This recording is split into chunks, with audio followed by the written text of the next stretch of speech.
Viral Wirda Mansur ngaku-ngaku ketemu BTS atau Bangtan Boys. Viral di sosial media, Putri Yusuf Mansur, Wirda Mansur ngaku-ngaku ketemu BTS, cuman saat itu, gue nggak tahu BTS itu siapa.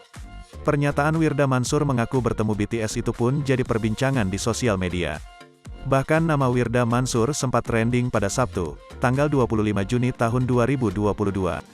Ungkapan Wirda Mansur ini awalnya diunggah oleh akun Instagram dan diposting ulang di media sosial TikTok, @dwidiudamdam.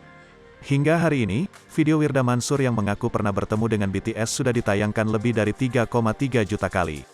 Dalam video singkat tersebut, Wirda sangat antusias untuk menceritakan ia pernah bertemu BTS, gue pernah kok ketemu kok sama mereka, BTS.